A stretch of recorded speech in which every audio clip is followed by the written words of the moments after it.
L'entorn està format per 3 entitats. Les entitats són Càritas, Creu Roja i l'Ajuntament de Mataró.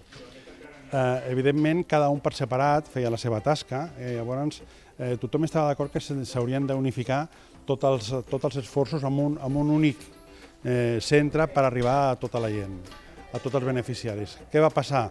Que la idea va ser molt ben acollida per tots, però clar, el problema va ser com arribar a bon port tota la idea. Llavors, el que més ens va costar, bàsicament, va ser trobar les instal·lacions. L'entorn va sorgir d'una idea del Banc dels Aliments per intentar unir i aprofitar les sinergies dels dos grans les dues grans entitats de distribució d'aliments que donaven aliments aquí a Mataró, que eren Càritas i Creu Roja. Vam aconseguir que es posessin d'acord per unificar tots els seus punts de distribució d'aliments en un únic punt d'aliments, el qual dona una millor distribució dels aliments amb més bones condicions perquè hi ha unes infraestructures molt més preparades. Bàsicament nosaltres tenim diversos fonts de proveïment. Una, la més important, és el Banc d'Aliments, després les ajudes de la Unió Europea i després les donacions de particulars i les campanyes que es fan, Cap nen sense bigoti, etc. Aleshores, el Banc d'Aliments, clar, són dels nostres proveïdors principals, no? I a més, ara la xarxa de fred, que ens arriben congelats i productes frescos, doncs clar, suposo que els beneficiaris tot això ho agraeixen moltíssim, no? Que puguin tenir molta varietat de cara a poder escollir. Sí, molt millor, perquè hi ha productes frescs que a segons que cases, com per exemple la meva, no hi arriben i està molt bé que un cop al mes em donin carn i fruita i verdures. Està molt bé, molt bé. Sobretot per la dieta dels nens, que tenen que menjar de tot una mica. Cara a l'usuari, cara a la persona atesa, és un supermercat. Llavors, en lloc de venir aquí amb una cartera d'euros d'una targeta de crèdit, ve aquí amb uns punts que se li atribueixen en funció de les persones que hi ha a la família. Llavors, per exemple, posem que té 50 punts per recollir per aliments, i llavors entren al supermercat i llavors a cada producte està marcat per un punt. Llavors, en funció dels punts que té, pot comprar més o menys. Està molt millor, perquè és com si jo anés al súper a comprar. Agafo i... és com anar al súper a comprar. Agafes el que necessites, saps el que gastes, el que no, el que pots, el que no.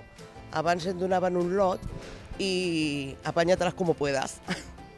Però ara sí, jo estic molt contenta en el sistema de punts. I a més, el fet que escull acompanyat d'un voluntari permet anar explicant a aquesta persona que vagi entenent la necessitat d'una dieta equilibrada.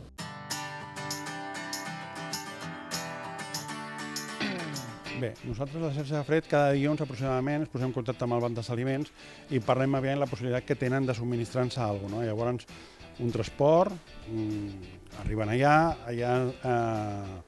les posen les fundes perquè l'aliment arribi a les millors condicions possibles, que no es trenqui la cadena de fred. Llavors, el transport arriben aquí, ràpidament ho intentem posar a les càmeres, tant de congelació o frigorífica, i a partir d'aquí, en funció del que ens arriba, ja ho distribuïm a la botiga. Una vegada que arriben els aliments, primer de tot mirem exactament què ens arriba i quina data de caducitat té. I en funció de la data de caducitat, ho posem directament a la botiga perquè no és el mateix un producte amb un consum preferent que ens doni un marge de 10 dies, 15 dies, que un consum preferent que ens doni un marge d'un o 2 dies. En funció d'això, tenim que donar més aliments en funció dels beneficiaris que tenim cada dia o no. Però jo penso que ens estem sortint prou bé i la veritat és que els beneficiaris estan prou contents. Doncs aquí a l'entorn els aliments que hi trobo i que vinc per agafar són sobretot la llet, els llegums, el tomàquet, la fruita, els congelats, les galetes per als nens i una mica de tot agafo, ja. Nosaltres l'any passat, a nivell global, amb un any de funcionament que portem perquè van néixer o van inaugurar el projecte el desembre passat, hem mogut 800 tonelades d'aliments. Aquí estan englobades totes. Llavors, per exemple, en un mes podem arribar a rebre 30.000 quilos de sec del Banc dels Aliments, 7.500 sucs, 1.500 quilos de carn, 10.000 iogurts, això és com... Tenim un 20% de la població a Catalunya en risc de pobresa. Tenim aquí al Maresme, a més, una situació que s'ha agreujat molt en el darrer any, perquè penseu que aquí al Maresme hem passat d'atendre 11.000 persones amb ajuda alimentària a atendre 13.000 persones. És a dir, en un any hem incrementat un 18% el nombre de persones ateses. La crisi, per desgràcia, no ha passat. La crisi segueix existint. I a més, amb un problema que ens preocupa molt, i és que s'està cronificant la pobresa. És a dir, que si no ajudem a la gent a sortir d'aquesta situació de pobresa, poden caure en la marginació social.